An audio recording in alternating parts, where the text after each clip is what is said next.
Welcome to the second episode of Armory, the show where we explore the lore behind an army's miniatures, with tonight's topic the Soulblight Gravelords.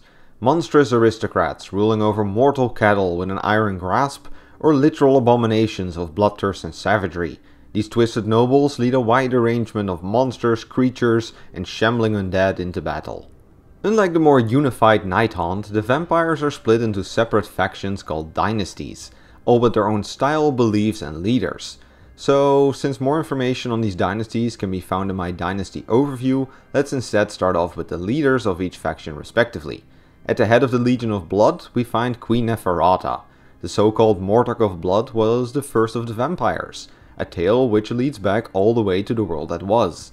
This goes so far back in fact that her origins involve the first death of Nagash. She may seem like a young woman, but Neferata was a queen even before the fall of the Nehekharan Empire. Using her budding network of spies, she managed to salvage the works of Nagash after his death and created the Soulblight curse. Long story short, she then used this curse to spread her influence over the world that was, made enemies, made friends, rose to great heights and fell to deep lows. However, while her story is certainly an intriguing one, it is not so relevant for now. All you need to know for now is that just like Manfred, she died during the end of times and was recreated by Nagash during the Age of Myth. She then carved out a territory for herself in the realm of dead called New Lamia, a corrupted, more roided up version of her old Lamian empire, with courts of vampiric nobility, grand displays of Gothic architecture, and of course a complex web of spies that have infiltrated each corner of the mortal realms. She prefers to fight from the shadows or to let the vast armies of Graveguards solve her issues for her, but if needed she can be deadly in combat as well, riding on a dread abyssal called Nagadron and wielding two potent relics brimming with dark magic. In the neighboring empire of Karstinia we find Manfred von Karstein, leader of the Legion of Night and Neferata's biggest rival. Utterly obsessed with power, completely free from any moral obligations, and the most untrustworthy individual in all of the mortal realms, Manlet is the epitome of a piece of shit. Someone who not just would, but actually did let the world burn in the pyres of his own ambition. During the last stand against chaos in the world that was, he stabbed Nagash in the back, which squandered every last hope of that world. Regardless, Nagash has now brought him back as the wild card of his Mortarchs, and he hasn't changed a bit. The world is nothing more than fuel for Manfred's ambitions, and thus Karstinia is nothing more than a plundered wasteland filled with unending hordes of undead. The Legion of Night preferring to swarm every enemy in bodies, while Manfred himself goes after high priority targets or executes his cunning schemes. Especially now, with New Lamia in shambles, Arkan turned to dust, Ollander's power waning, and with Nagash locked in the Shaish Nadir, the future seems very bright for the cunning, backstabbing and ambitious Manfred. The final important surviving member of the vampire counts of old is Prince Vordry, the leader of the Castellite dynasty. This Chad actually tried to rebel against Nagash and got locked up in a tower for his troubles. The so-called Crimson Keep randomly teleports, and any Castellite stuck outside of the keep when it leaves will completely crumble to dust. Vordry and his lot have adapted to this and now form a knighthood of vampires which ride out each night to fight whatever creature or army they can find nearby, prioritizing the strongest and most evil adversary while mostly leaving the unarmed civilians alone. The Saint of Slaughter prefers to lead his knights from the front atop of his zombie dragon called Shordemare. Together they will sail across the battlefield looking for a worthy adversary. Recently Vordry has also come up with a plan to cure his dynasty of their curse however, and he believes that by killing an elder prince of the Draconith they could all be free. Best of luck finding one however when you're stuck in a randomly teleporting ruin. The first of the Age of Sigmar originals is Lauka Vai, the Mother of Nightmares. Vai originally was part of a group of Gurite vampires known as the Askurgan Renkai. This group of beast hunters had sworn to only feast on the blood of beasts and prided themselves in controlling their curse. Vai, however, was exposed to a large amount of wild magic while hunting down a Tzeentchian sorcerer, which then turned her into her current Avangori form. Unlike the other mutated vampires such as Vargheists or conventional Avangorian lords, she maintained a decent chunk of her sanity after her transformation. In fact, she can even calm the urges and pull back the madness in other vampires around her. This has led her to become a sort of saint for the Avangori dynasty, to which she grants guidance and blessing. They believe in embracing the curse as a gift of power, and aim to focus their strength against the evils of the realms. Unfortunately, they are prone to slipping into bouts of insanity, and the era of the beast has only escalated this issue, making them just as likely to butcher a village as to hunt down a voracious monster. Then let's talk about the Varkos dynasty, which I saved till last because they do not just have multiple leaders, but also a metric ton of named characters. The most powerful and influential of which is Belladamma Volga. You have to know that unlike the other dynasties that descended from the elixir made by Neferata, the Varkos were actually created by the god beast Hurnspool. There are many contradicting origin myths in existence, but what is sure is that this magical wolf for some reason turned Belladamma Volga into this vampiric lycanthrope, and after that she created the Varkos dynasty. Little else is known about her, and she is considered an enigma by both her dynasty members as well as the general population. As a result of this, many legends surround her, and the Shaetian people actually consider signs of her as a bad omen.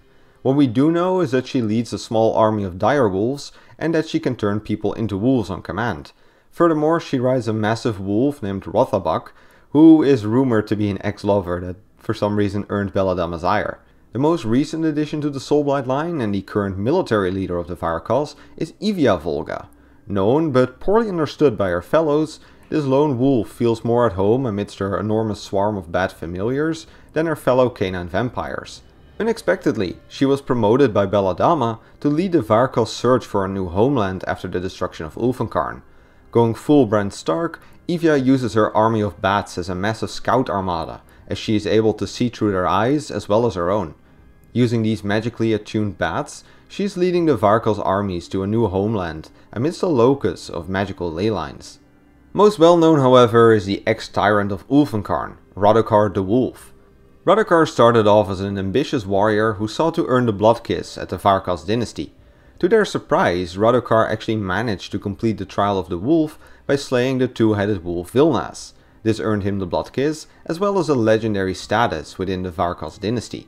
Radukar had bigger plans, however, and set out to the city of Mournhold, which has been conquered by a Khornate demon prince. After slapping this demon back to the warp, he was celebrated as the savior of Mournhold and introduced within the city's nobility. He then committed a coup and butchered all of Ulfenkarn's nobility to take the city for himself. A group of adventurers unfortunately took him down during the events of Cursed City, and Radukar fell from grace. He was turned into a frenzied brute that stalked the woods around Ulfenkarn, now called Radukar the Beast. However, Nagash meanwhile had grown sick and tired of Radukar's shenanigans after he was defeated once more while trying to absorb power from the Sheish Nadir. Nagash then locked him up and he was never seen again. At least that was until Nagash got bent over by Teclis. Currently Radukar is actually a free man once more, capable of shapeshifting between his normal and beast form at will. Lady Annika was originally the mistress of ceremonies in Radukar's court. Within the Ebon Citadel, she would act like a typical spoiled noblewoman, always whining about the furniture not being the right color or about how her dress wasn't perfect. Behind closed doors, however, she had the highest body count of them all. See, Annika has been cursed to always be extremely hungry, while also getting more powerful the more blood she has recently consumed. Because of this, she employed a literal mercenary gang to constantly fetch citizens for her next meal, with her quarters being decorated with piles of desiccating bodies. She even had a special magical sword made, which can suck up the blood of enemies she kills in combat and transfuse it to her. It's good that blood is so low on calories, otherwise that pretty dress would have stopped fitting centuries ago. Kritza the Rat Prince meanwhile served Radukar as a mortal servant, but secretly disobeyed his master's orders. Upon discovering this, Radukar turned him into minced meat and dumped his remains in a corpse cart. Miraculously, however, Kritza managed to succeed in his death saving throws and was merely unconscious. During the fight with Radukar, their blood had mingled, and thus Kritza, albeit very slowly, started to turn into a Varkos vampire. After waking up from his coma, Kritza remained hidden in the charnel pits and sewers of the Cursed City, feeding on the various rats that inhabited his newfound home. He was then imbued with their essence, so now, after his full transformation, he can actually transform into a swarm of rats at will. Much more in favor at Radukar's court is Torgilius, an elderly dead wizard with a small army of pets. Originally, Torgilius was a member of a cult of dead wizards known as the Pact Mortalis. Disappointed by the growth possibilities and after being forced to return his least coach after the reorganization, Torgilius left them in search for grayer pastures. In Radokar's rapidly expanding court of vampires, he saw a great opportunity and was soon hired by Radokar. Here he created the Gravesend Phylacteries, basically Age of Sigmar Horcruxes that allow Radokar to redirect wounds to other souls locked in these phylacteries, effectively rendering Radokar impossible to destroy until all of them had been broken or expended. That being said, he is probably more well known for his endless stream of necromantic experiments on vermin and critters. This undead furry horde filled the nooks and crannies of the cursed city and reported every event back to him and his master. Another faithful servant is the enigmatic gravekeeper Gorslav. Little is known about the creature, and since it only growls, it is pretty hard to learn more. No one seemingly knows where it came from, and anyone alive will tell you it has always been haunting the graveyard of the cursed city. Don't let the title of Gravekeeper fool you, however. He is less a maker of fine graves and more a fine maker of graves. The creature would dig enchanted graves and then alongside a horde of deadwalkers go to find people and, well, toss them in the graves. After tossing the still living prey into these graves, they would be swallowed up by the earth and turned into a new deadwalker for the horde. Step aside, Gorst, we got a new zombie lord in town. Watch Captain Alexander Helgrim had never been a fan of the nobles he was tasked with defending, and thus when Radokar went to dispose of them, Helgrim planned on helping him. He and his guard regiment would betray the nobles and lead the coup. In return, they would be turned into vampires, whose martial strength they greatly admired. Unfortunately for him, not all guards were so lacking in morals, and he got Jon Snowed. He was bound, gagged, and secretly tossed in the sewer, where he was slowly devoured by rats. Radokar turned him into the leader of his dead rattle regiment named the Ulfenwatch after the coup, but even his magic couldn't salvage much of the captain. His mind broken by his torturous end, and his body gnawed to the bone, Helgrim has been brought back as an automaton who follows Radokar's every command. With the nobles covered, let's look at some of the special forces employed by the Varkos dynasty next. The Varkos Bloodborne originate from the many sons and daughters of the nobles murdered during Radokar's reign. Most were killed, but Radokar soon learned that the fencing training many of them had taken made them into half-decent combatants. Smelling potential, Radokar turned them into sword-wielding, half-wolf vampires. Not full vampire lords and barely sentient, but just smart enough to act as mind-controlled assassins for the Varkos dynasty. Another special unit employed by the Varkos dynasty are the Kozargi Night Guard. These towering zombie brutes have been made from the corpses of ogre warriors and function pretty much as you would expect. They are even slower and tankier than conventional zombies, pack quite the punch, and their hunger is never ending. The first batch of them was also invented by Radokar, who in life employed a large group of ogre mercenaries, and after turning into a vampire, he pulled the Thunder Warriors and butchered all of them. He then brought them back, and they basically acted like his bodyguard during the reign over the cursed city. Unlike the Neferada-based Soulblight curse, the blood of the Varkos dynasty is not so stable. When creating a new vampire, it therefore can happen that it mutates into a hulking monstrosity known as a Varkskier. These creatures are heavily lacking in the mental and magic department, but have gained thrice the power of a normal vampire. They can easily scale walls, they can outrun almost any creature in the realms, and are surprisingly stealthy. On top of that, they also acquire a very strong hunter's instinct, with which they can stalk prey for hours until they are at their most vulnerable. If you ever plan to go vampire hunting, make sure to check the ceiling, lest one of these fuckers drop down your head. Then before we go to the units, there is still one named character I should cover, and that is Kado Exekiar, the protagonist of the worst Age of Sigmar book that has been published so far. A book in which he was so lacking in character, he earned the nickname the Hollow King. Jokes aside, this anime protagonist used to be the ruler of a kingdom in Shaiish that was then burned to the ground by a group of Tzeentch cultists known as the Burning Hand. He was then resurrected by Neferada, who believed he could still be of some use. Nowadays, he is on a vengeance-driven murder spree to hunt down and kill every Chaos worshipper he can get his hands on, the only company he has being the rings on his fingers to which the souls of his former friends and mentors have been bound. Anyways, I think that has been enough characters for now. Let's actually take a look at the units. The most generic of which are probably the Deadwalker zombies. Sluggish and slow, completely devoid of any thought and too clumsy to properly use a weapon. The Deadwalkers may not seem like much. However, as said by Count Stalinius, quantity is a quality of its own.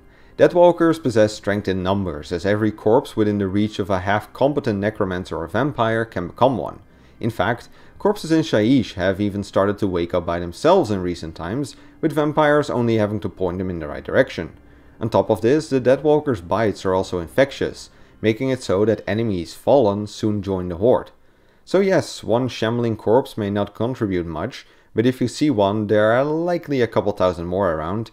So even if it's just to slow down enemy advances or to fill up choke points, these meat shields have found a purpose in many vampiric armies. A lot more intelligence can be found in the death-rattle skeletons, who come in a wide variety. Some vampires only extend the bare minimum of power to resurrect them, creating Necron warrior-like constructs who simply follow instructions to the letter without a sound. Others instead create sentient warriors, with an undying loyalty to the person who brought them back. There are even entire kingdoms in Shaiish whose population or a part of it consists out of death-rattle skeletons. So both in terms of mentality as well as sentience, no skeleton is really the same. Even within the vampiric armies there are differences. The Legion of Blood, for an example, is known to decorate and polish their skeletal legions for maximal combat potential, while Radokar's Ulfenwatch was basically a police force. On the other side of the spectrum, the Legion of Night really can't be bothered to spend power on bringing back their sentience, preferring instead to create mindless bodies to beef up their massive zombie hordes. The Graveguard meanwhile are an upgraded version of the conventional skeletons. When loyal mortal servants eventually perish, they are often brought back with a bit more power than the normal death rattle. Graveguards still retain their identity and can even hold complex conversations. They are then clad in fine armor and given magical blades to further enhance their combat prowess. Amongst the vast armadas of chaff units, this is probably the most elite you can get. By the way, if you want to know more about this in specific, I recommend reading the Neferata books, as one of them actually has a cool Graveguard character. Of course, the Varkos as always have to be a bit extra, and they frequently replace their hordes by the more mobile and vicious dire wolves. Gigantic zombie wolves that combine the unquestioning loyalty of the undead with the speed and hunting capabilities of the wolf. These massive beasts can keep up with the speed of a horse and tear down even an ogre with their massive jaws. Their resurrection has also made them immune to pain, and of course increased their resistance to trauma. Oh, and don't forget that they can also smell magic, making them excellent mage hunters as well. Altogether, these beasts are all the rage, and many a vampire will at least have a couple of them around. If you are like Ivia and prefer a more airborne approach, fell bats are also an option. These monsters are created when a vampiric bat feeds on something fueled by necrotic energies. They will thereupon swell with this magic and turn into hungry, monstrous giants. These creatures are strong enough to lift up an armored soldier and in fact prefer that method for killing armored opponents. Meanwhile, they are able to smell blood from miles away and will actually enter a sort of berserker rage upon smelling it. You might just be vibing in your kitchen when all of a sudden one of these fuckers smashes through your window because you nicked yourself. Vampires have also found a way to curse these creatures so they can act as blood carriers. They will send out flocks of them, and when they return, drain the blood from the bats, after which they are sent out again. Fell bats too small for you? Well, then why not get yourself a Vargeist? Creating one is relatively simple. If a Soulblight is starved of blood for a prolonged period of time, they can mutate into one of these monstrous creatures, losing all control and becoming completely consumed with a thirst for blood.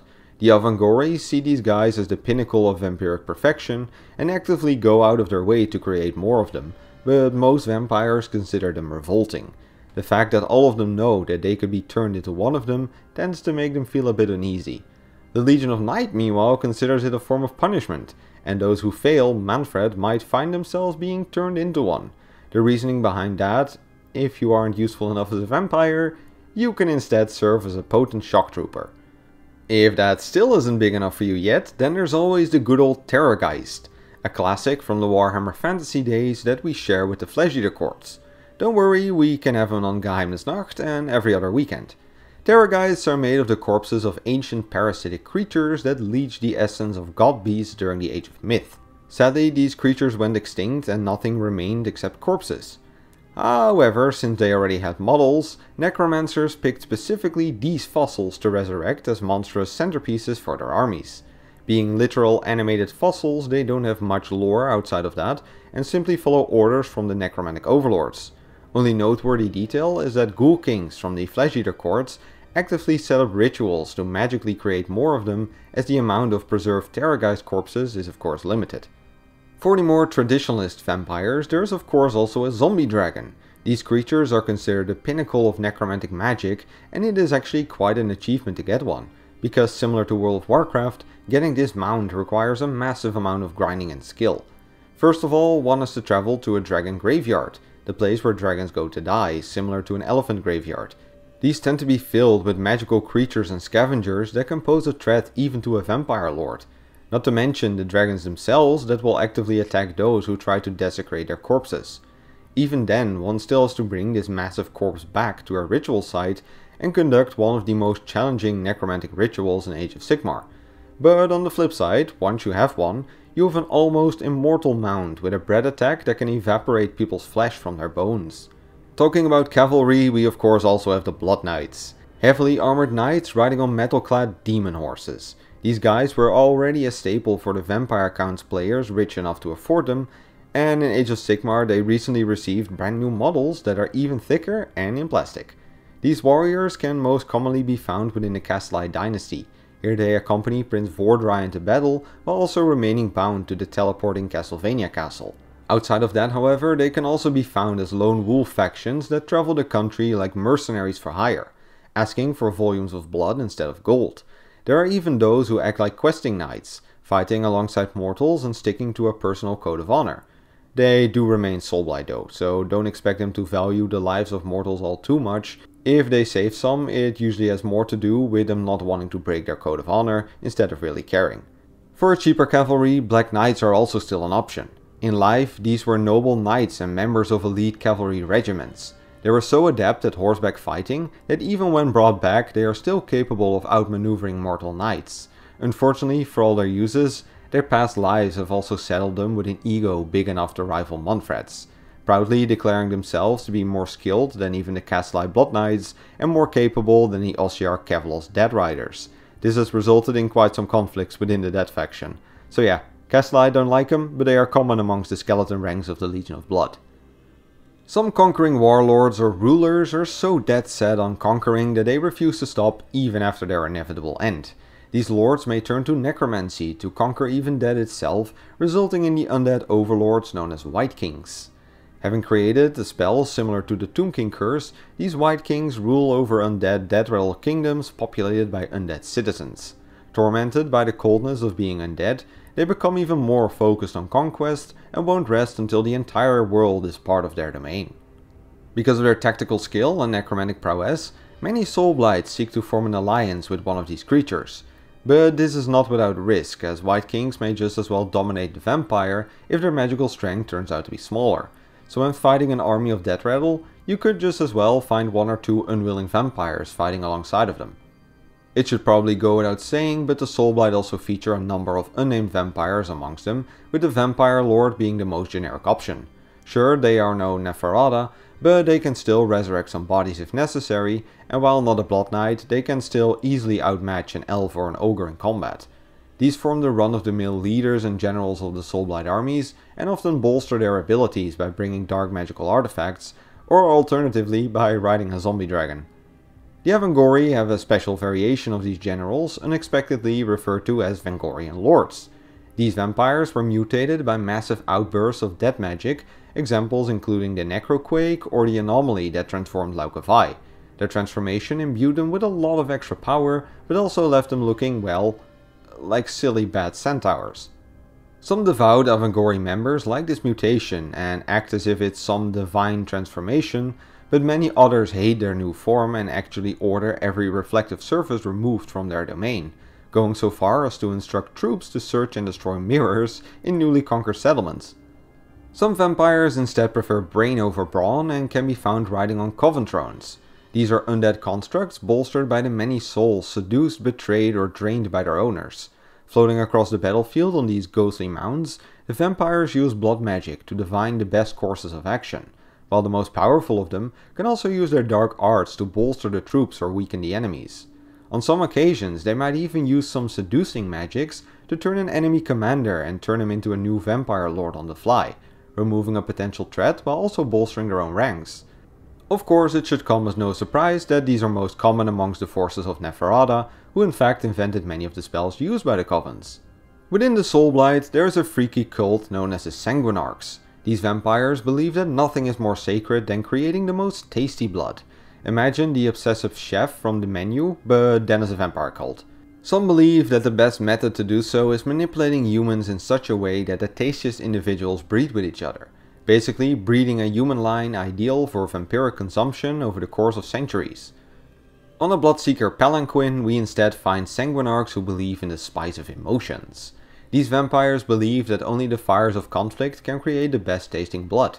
They fly across the battlefields on constructs similar to those of the Coven Thrones, searching for the ideal moment and an individual for their brew.